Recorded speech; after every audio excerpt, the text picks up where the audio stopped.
Hello everyone, কী অবস্থা সবার? আশা করি সবাই ভালো আছেন। আজকের টপিকটা একটু আলাদা। আজকের ভিডিওটা হবে আমার বাইকটা স্টকের পর কী কী লাগানো হয়েছে, আর কোনটার প্রাইস কীরকম আনুমানিক বা লুকটা কেমন লাগে। তো চলেন বেশি দেরি না করে ভিডিওটা শুরু করে দেই। ভিডিও শুরু করার আগেই বলি, যারা যারা চ্যানেলে ভিডিওটা দেখতেছেন অবশ্যই সাবস্ক্রাইব করে দিবেন, এবং এই জিপিএক্স বাইকটা নিয়ে কোন ধরনের ভিডিও চান অবশ্যই কমেন্টে বলবেন। তো চলেন শুরু করা যাক। আচ্ছা, বাইক স্টকের পর কী কী লাগানো হয়েছে। তো বাইকের লুকিং গ্লাসটি চেঞ্জ করে এটা কার্বনের লুকিং গ্লাস লাগানো হয়েছে। এটা হইল গিয়ে আনুমানিক 1200 থেকে 1100 টাকা দাম। বাইজরটা চেঞ্জ করানো হয়েছে, এটা জিপিএক্সের বাইজর দা করসা।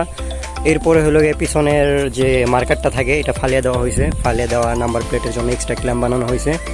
তাছাড়া আরেকটা জিনিস কাজ করা হয়েছে, আমার হাইটটা একটু কমের কারণে সাসপেনশন ডাউন দেওয়ানো হয়েছে। এটা হলো গিয়া হাতের দুই আঙ্গুল পরিমাণ ডাউন দিছি, কারণ এর চেয়ে যদি বেশি ডাউন দেওয়ানো হয় তাহলে এই মার্কারের সাথে এটা বেজা পড়বো।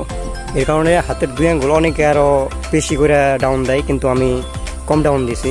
তো এছাড়া আসলে এই বাইকের কিছু করানো হয় নাই। আর এটা লুকিং, আশা করি সবাই এটা লুক সম্পর্কে বলতে হইব না। আর আরেকটা কথা হইলো গিয়ে, আমাদের এই জিপিএক্স বাইকটা নিয়ে মানুষের মনে নানান ধরনের প্রশ্ন থাকে যে জিপিএক্স বাইকটা কেমন হবে, এটার পারফরমেন্স কেমন, এটার মাইলেজ কেমন। অবশ্য মাইলেজ নিয়ে আমি আলাদা করে একটা ভিডিও বানাবো পারফরমেন্স নিয়ে।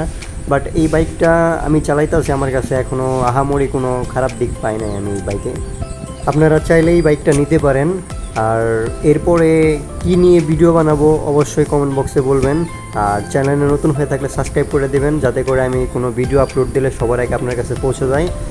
এই বাইকটা নিয়ে কোন টাইপের ভিডিও চান অবশ্যই কমেন্ট করতে ভুলবেন না। আর আমি ইউটিউবে যেহেতু নতুন, সবাই আমাকে সাপোর্ট দিবেন যাতে করে আপনাদের ভালো কিছু ভিডিও দিতে পারি। ধন্যবাদ সবাইকে।